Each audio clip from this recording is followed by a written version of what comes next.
Hello my lovely English learners, welcome back to my channel. Friends, screen पर आप एक paragraph देख रहे हैं और आप देख रहे हैं कि मैंने उन पैराग्राफ के नीचे अंडरलाइन किए हुए हैं कुछ इंपॉर्टेंट वर्ड्स को, कुछ important vocabulary, idiomatic expressions, English expression, phrasal verb, EDM. तो फ्रेंड्स, ये जो सारे के सारे अंडरलाइन किए हुए हैं, ये वो इम्पॉर्टेंट वोकैबुलरी, ईडियम और एक्सप्रेशंस हैं, फ्रेजल वर्ब्स हैं, जो कि जब हम बुक रीडिंग करते हैं तो हमें वो पैसेज, जो सेंटेंस समझ में इसलिए नहीं आता है क्योंकि हम उन वर्ड से, उन जो ग्रामर के जो रूल्स उसमें अप्लाई हुए हैं उससे एक्वेंटेड नहीं होते हैं। तो फ्रेंड्स, मैं आपको बताना चाहती हूँ कि मैंने ये जो पैराग्राफ लिया हुआ है, ये जो बुक आप मेरे हाथ में देख रहे हैं, एपीजे अब्दुल कलाम जी की ऑटोबायोग्राफी के ऊपर ये बुक है, wings of fire. APJ Abdul Kalam ji जो हमारे 11th प्रेसिडेंट ऑफ इंडिया थे, तो उनकी ऑटोबायोग्राफी के ऊपर ये बुक है और मैं इस बुक का इंग्लिश से हिंदी में ट्रांसलेशन कर सिखा रही हूँ आपको बेहतरीन इंग्लिश। और ये वीडियो मैं स्पेशली बना रही हूँ हिंदी मीडियम स्टूडेंट्स जो कि डिफ़िकल्टी महसूस कर रहे हैं, जिन्हें इंग्लिश समझने में दिक्कत होती है, और जो स्टूडेंट्स कॉम्पिटिटिव एग्ज़ाम की तैयारी कर रहे हैं और उस कॉम्पिटिटिव एग्ज़ाम में अनसिन पैसेज आते हैं और उनके सिनोनिम्स, उसमें फ्रेजल वर्ब, ईडियम, एक्सप्रेशंस बहुत कुछ आते हैं। तो उस पैराग्राफ को पढ़कर उसे ट्रांसलेट कर उसमें से आपको आंसर देना होता है। तो फ्रेंड्स, मैं अपनी इस वीडियो में ये सिखा रही हूँ आपको कि किस तरीके से जो है ट्रांसलेशन आपको करना चाहिए और किस तरीके से आप अपनी इंग्लिश लर्निंग जर्नी को ईजी बना सकते हैं। तो फ्रेंड्स, आज 29th डे का जो है मैं ट्रांसलेशन करने जा रही हूँ और ये वाला पेज हम पढ़ेंगे। तो फ्रेंड्स, मैं ऑलरेडी इसके 28 वीडियो जो है मैं शूट कर चुकी हूँ। आप मेरी प्लेलिस्ट में जाएं, मेरे चैनल पेज पर जाएं और उन wings of fire APJ Abdul Kalam ji के नाम से जो प्लेलिस्ट बनी है, उन सारी वीडियो को जाकर देखें और देखें कि किस तरीके से मैंने बेहतरीन तरीके से आपको इंग्लिश समझाने की एक बुक रीडिंग के माध्यम से आप एक ही वीडियो में सब कुछ पा सकते हैं। इवन आप उसी में ग्रामर है, उसी में ही ईडियम है, फ्रेजल वर्ब है, एक्सप्रेशन है, मॉडल वर्ब्स है, बहुत कुछ है। सो फ्रेंड्स, यदि मेरे चैनल पर नए हैं so please do subscribe my channel and don't forget to hit the bell icon. So friends, आज हम इस वाले पेज का ट्रांसलेशन करने जा रहे हैं। So friends, without any further ado let's get into the video. और फ्रेंड्स, चैनल पर नए हैं so please do subscribe my channel, मेरे चैनल को ज़रूर सब्सक्राइब करें। तो चलिए आगे बढ़ते हैं। तो चलिए फ्रेंड्स, शुरू करते हैं। Notwithstanding this irritants professor Sponder. Friends, यहाँ पे आपको मैं बताना चाहती हूँ कि ये जो पैराग्राफ है रिलेटेड है पिछले पैराग्राफ यानी कि डे 28 वाले वीडियो से। तो वहाँ पर मैं आपको इन शॉर्ट में बताती हूँ कि फ्रेंड्स, जो MIT कॉलेज जिसमें कि हमारे APJ अब्दुल कलाम जी ने एडमिशन लिया एरोनॉटिकल इंजीनियरिंग में, वहाँ पर 3 प्रोफेसर थे जिन्होंने APJ अब्दुल कलाम जी को बहुत इंस्पायर किया। और इनमें से एक थे प्रोफेसर स्पॉन्डर, जिनको कि सेकेंड वर्ल्ड वॉर में जर्मन नाजीज़ ने बंदी बना लिया था, इम्प्रिजर कर दिया था। तो उन जो प्रोफेसर स्पॉन्डर थे वो जर्मन्स को बहुत ही डिसलाइक करते थे, पसंद नहीं करते थे। और उनके डिपार्टमेंट में जो लीड कर रहा था वो एक प्रोफेसर, वो भी जर्मन था। इसीलिए जर्मन के प्रति स्पॉन्डर, जो प्रोफेसर स्पॉन्डर थे, वो पसंद नहीं करते। तो उसी से रिलेटेड ये वीडियो है। सो फ्रेंड्स, फर्स्ट वोकैबुलरी है not with standing. Not with standing मतलब होता है फ्रेंड्स के बावजूद भी। मतलब इसके जो सिनोनिम्स होंगे in spite of, despite, nevertheless, although. यदि आपको ये दिखे सेंटेंस में, सभी का मतलब है के बावजूद, यानी कि नॉट विद स्टैंडिंग।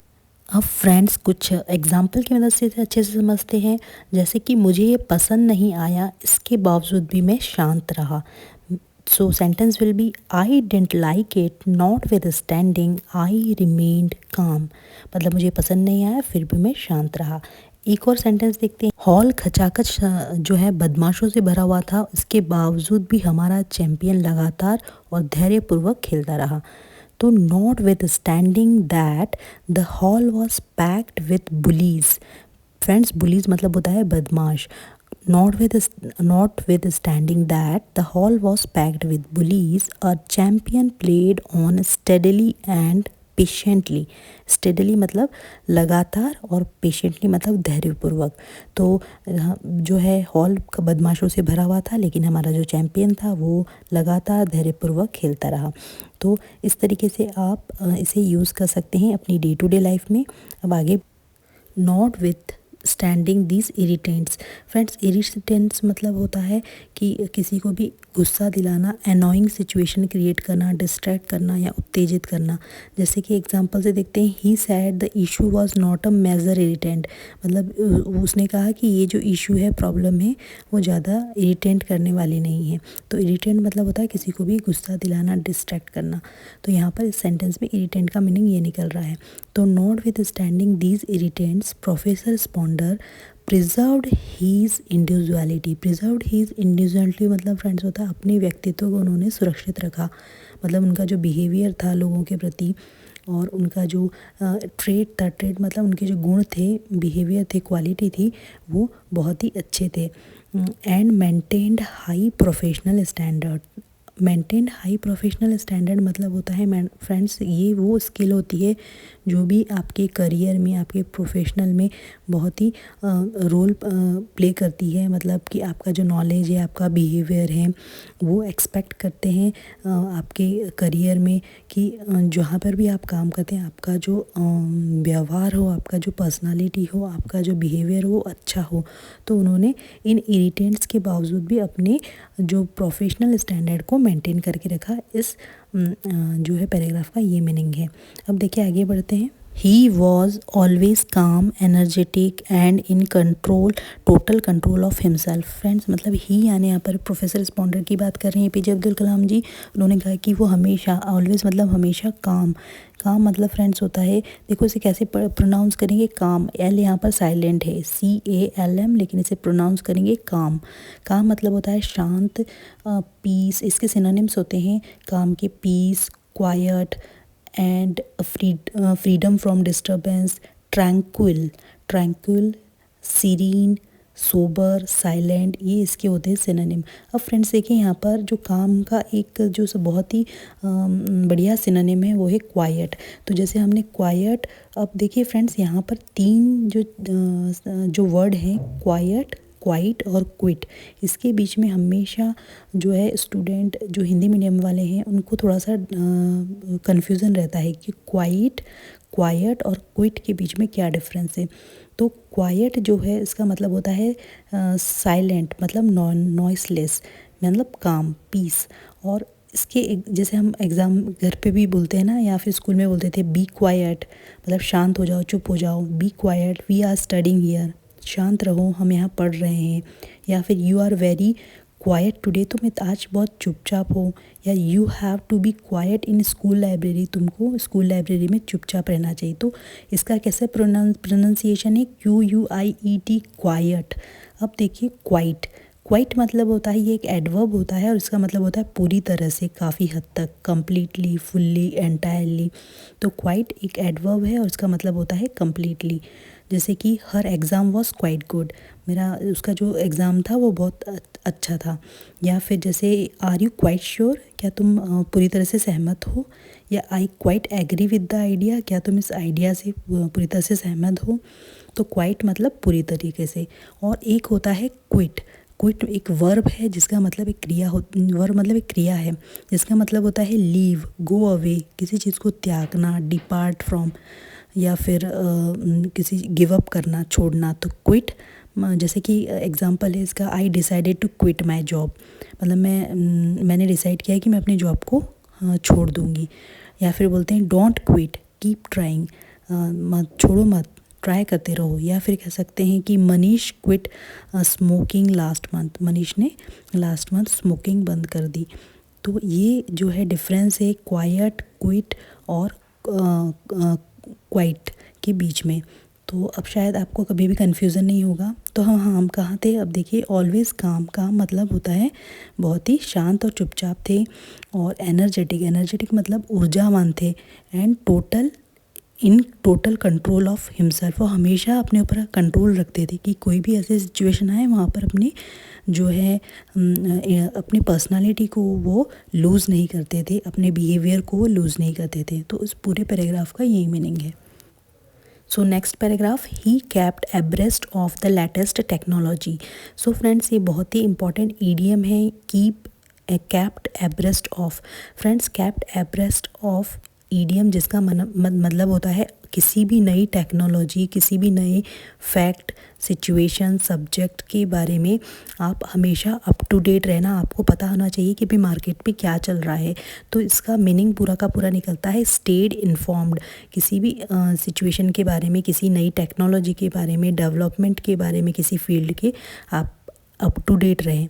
तो he kept abreast of latest technology. Kept friends इसीलिए आया, कीप का मतलब होता है रखना, और कैप्ट जो है सेकेंड फॉर्म ऑफ वर्ब है, चूँकि काम पास्ट में हुआ है इसीलिए यहाँ पर ही कैप्ट एब्रेस्ट ऑफ आया है। तो he kept abreast of the latest technology. तो वो जो उनके प्रोफेसर स्पॉन्डर थे वो हमेशा इनका अच्छा गुण था कि वो हमेशा नई टेक्नोलॉजी से अप टू डेट रहते थे। तो फ्रेंड्स ये ईडियम को हम अपनी डे टू डे लाइफ में कैसे इनकॉर्पोरेट करेंगे, एग्जांपल देती हूँ आप। As a software engineer, he needed to keep abreast the latest technology to stay competitive in the industry। मतलब एक सॉफ्टवेयर इंजीनियर होने के नाते आपको या उसे हमेशा एक लेटेस्ट टेक्नोलॉजी से जो है अप टू डेट रहना चाहिए। कोई भी इंडस्ट्री में आपको कंपटीशन यदि करना है, उसमें आपको आगे रहना है, तो एज ए सॉफ्टवेयर इंजीनियर उसे लेटेस्ट टेक्नोलॉजी के बारे में पता होना चाहिए। या फिर आप एक और सेंटेंस बना सकते हैं कि I try to keep abreast of any development. मतलब मैं कोई भी जो नया डेवलपमेंट हो रहा है उससे हमेशा अप टू डेट रहने के लिए ट्राई करता हूँ। या फिर doctors have to keep abreast of new treatment methods. मतलब डॉक्टर जो हैं वो हमेशा न्यू ट्रीटमेंट मेथड्स, जो भी बीमारियाँ आती नई नई, उनकी जो ट्रीटमेंट करने के मेथड से हमेशा अप टू डेट रहते हैं, उन्हें हमेशा अवेयर रहते हैं उस नई टेक्नोलॉजी के मेथड से।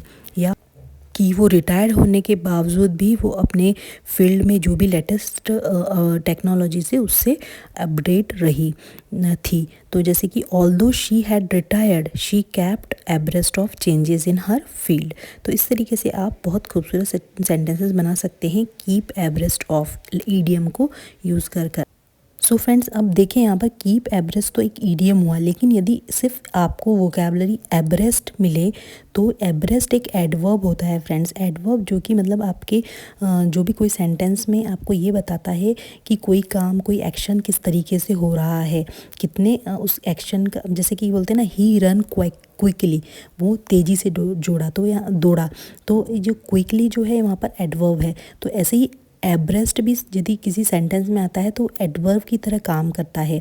तो इसका मतलब होता है कि बराबर में, साथ में, पास पास में, या फिर कोई चीज़ moving in the same direction. या फिर use to say that two or more people are next to to each other या मूविंग इन सेम डायरेक्शन। दो लोग मतलब एकदम साथ में चल रहे हैं, साइड बाय साइड या facing the same way, alongside, ये सारे इसके इन अ रो, एक ही रो में चल रहे हैं, बराबर में, साथ में, पास में। तो पूरे इस एब्रेस्ट का मीनिंग निकलता है वोकैबुलरी का कि साथ में, बराबर में, पास में, या अलोंग साइड या साइड बाय साइड। तो फ्रेंड्स इसे किस तरीके से यूज़ करेंगे, जैसे कि मैं आपको एक एग्जांपल देती हूँ कि रास्ता इतना चौड़ा था कि दो लोग एक साथ चल सकते थे। तो the path was wide enough for two people to walk abreast. या फिर we were running two abreast, या फिर we were swimming two abreast. या फिर the motorcyclist came abreast of her car and shouted abuse at her. मतलब जो motorcyclist, जो bikers थे, वो उसके जो कार के पास में साथ चल रहे थे और उसको गंदी गालियाँ दे रहे थे और चिल्ला रहे थे। तो इस तरीके के सेंटेंस भी हम एब्रेस्ट वोकैबुलरी से बना सकते हैं। तो एब्रेस्ट वोकैबुलरी अलग मीनिंग निकालती है और एब्रेस्ट ईडियम में अलग मीनिंग निकल रहा है। तो इस तरीके से आप इन दोनों को यूज़ करना सीख सकते हैं। तो ही kept abreast of the latest technology and expected his students to do the same. Friends, expected मतलब होता है किसी से कोई अपेक्षा रखना, कोई उम्मीद रखना।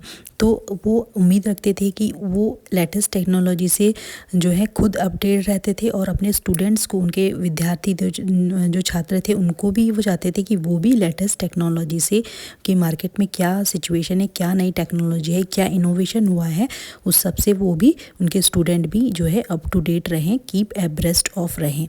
अब देखिए, I consulted him before opting. अब देखिए फ्रेंड्स, कंसल्टेड मतलब होता है किसी से भी कुछ पूछना, आस्क करना, टॉक करना, डिस्कस करना, कंफर्म करना, ये सारे इसके सिनोनिम हैं कंसल्ट के। तो किसी से कोई परामर्श लेना।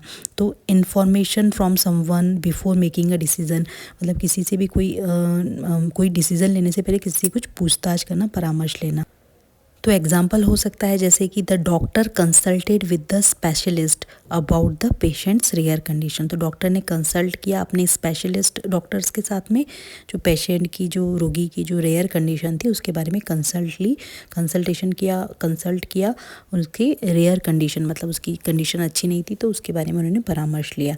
या फिर the architect consulted the building codes before starting the design. कोई डिज़ाइन बनाने से पहले बिल्डिंग का आर्किटेक्ट ने अपने बिल्डिंग कोड के साथ में परामर्श ली। तो कंसल्टेट को इस तरीके से यूज़ कर सकते हैं। तो आई कंसल्टेड, यहाँ पर एपीजे अब्दुल कलाम जी अपनी खुद की बात कर रहे हैं कि मैंने परामर्श किससे ली, हिम मतलब डॉक्टर प्रोफेसर स्पॉन्डर्ट से, before opting for aeronautical engineering. Opting मतलब फ्रेंड्स होता है कोई भी चीज़ को चॉइस करना, पिकअप करना, तो चॉइस लेना, ऑप्शन लेना, तो उसे कहते हैं ऑप्टिंग। तो एरोनॉटिकल इंजीनियरिंग सब्जेक्ट लेने से पहले उन्होंने प्रोफेसर स्पॉन्डर्ट से परामर्श लिया। किसने? एपीजे अब्दुल कलाम जी ने। वो इस सेंटेंस में ये कहना चाहते हैं, He told me that one should never worry about one's future prospects. ही यहाँ पर प्रोफेसर स्पॉन्डर्ड, और वो बात किससे कह रहे हैं एपीजे अब्दुल कलाम जी से। मी यहाँ पर एपीजे अब्दुल कलाम जी की बात की गई है। तो ही टोल्ड मी, उन्होंने मुझसे कहा, that one should never worry. One should never worry मतलब किसी को भी अपने शुड नहीं करनी चाहिए। नेवर मतलब कभी भी नहीं, वरी मतलब चिंता। अबाउट किस बारे में? Once future prospects. Future prospects friends क्या होता है? जो भविष्य में जो भी संभावनाएं आने वाली है, यानी कि कोई अपॉर्चुनिटी मिल सकती है या कोई पॉसिबिलिटीज़ मिल सकती है, या फिर हम कुछ एक्सपेक्टेशन रखते हैं कि something good happening in the future में कुछ अच्छा होगा, तो उस बारे में हमें बिल्कुल भी चिंता नहीं करना चाहिए, बल्कि हमें क्या करना चाहिए? हमें एक पॉजिटिव प्लानिंग करनी चाहिए। Instead it was more important to lay sound foundation. Friends, instant मतलब होता है बदले में, और इट वॉज मोर इम्पॉर्टेंट मतलब इससे ज़्यादा महत्वपूर्ण ये है कि to lay a sound foundation. Friend, to lay a sound foundation एक इंग्लिश एक्सप्रेशन है जिसका मतलब होता है कि मजबूत नींव रखना किसी भी चीज़ की, जिससे कि भविष्य में वो सारी चीज़ें बहुत अच्छे से हो सकें। तो ले अ साउंड फाउंडेशन मतलब होता है to create a strong reliable base. और इसका मतलब होता है कि कोई भी प्रिंसिपल, सॉलिड प्रिंसिपल, कोई आइडियाज़, उसको डेवलप करना अपने फ्यूचर डेवलपमेंट और सक्सेस के लिए। तो यहाँ पर साउंड का मतलब नहीं है कि नॉट रिलेटेड टू हियरिंग से नहीं है, सुनने से नहीं है। साउंड का मतलब यहाँ पर है स्ट्रॉन्ग, फर्म एंड रिलायबल मतलब कि बहुत मजबूत हो और जो भरोसेमंद हो। साउंड का मतलब यहाँ निकल रहा है। और फाउंडेशन मतलब यहाँ पर है बेस, नींव रखना, आधार रखना, बैकबोन, ग्राउंड वर्क, इसको फाउंडेशन बोलते हैं। तो किस तरीके के एग्जांपल हम इससे बना सकते हैं अपनी डे टू डे लाइफ में? ले अ साउंड फाउंडेशन को किस तरह से यूज़ कर सकते हैं? जैसे कि फ्यूचर में, भविष्य में एकेडमिक सक्सेस के लिए, बच्चों के लिए जो भी एजुकेशन, अर्ली एजुकेशन प्रोग्राम हम बनाते हैं, तो वो एक स्ट्रॉन्ग फाउंडेशन रखता है। तो इस तरीके से सेंटेंस बना सकते हैं, the student education programme laid a sound foundation for the students' future academic success. Laid इसलिए आया है क्योंकि ले की second form of verb laid होती है। ले मतलब होता है रखना। या फिर कोई लॉन्ग टर्म ग्रोथ के लिए कोई कंपनी कोई न्यू लीडरशिप जो है प्रोग्राम रखती है, तो उसके लिए आप इस तरह से सेंटेंस बना सकते हैं, the company's new leadership is working to lay a sound foundation for long term growth.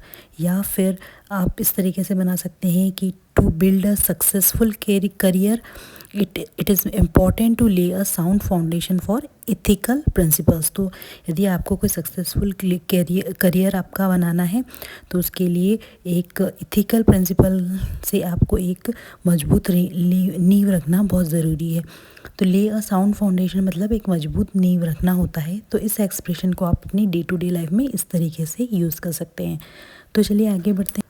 Then to have sufficient enthusiasm. Friends sufficient मतलब पर्याप्त, एंथुजियाज़म मतलब कोई ज़ील होना, उत्साह होना, उमंग होना।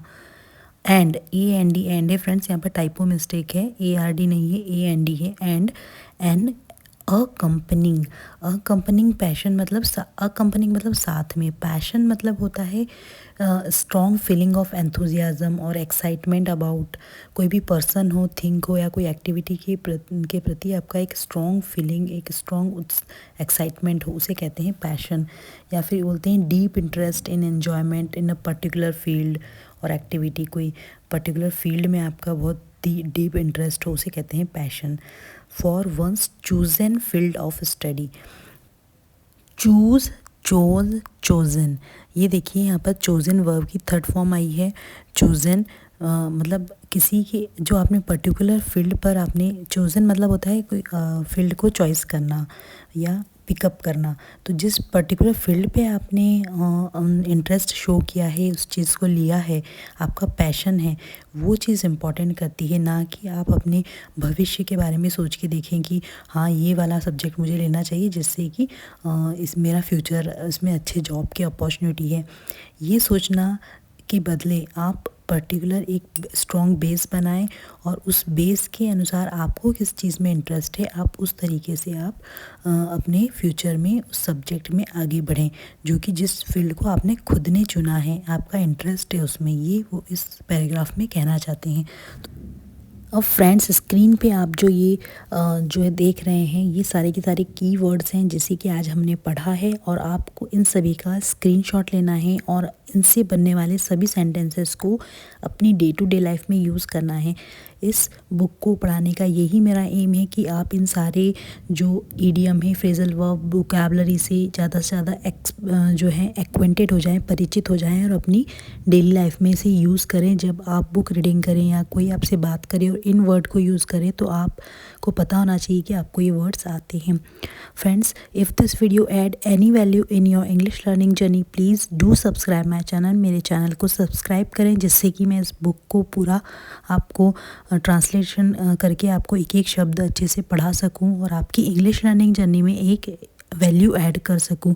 सो फ्रेंड्स, मैं चाहती हूं कि आप मेरे चैनल को सब्सक्राइब करें और मेरी वीडियो को ज़्यादा से ज़्यादा लाइक करें, शेयर करें और आप इससे बहुत कुछ सीखें जिससे कि आपकी इंग्लिश लर्निंग जर्नी आसान बन जाए। So friends, please do subscribe my channel and don't forget to hit the bell icon. मैं मिलती हूँ आपको नेक्स्ट वीडियो में नए इंग्लिश लेसन के साथ में।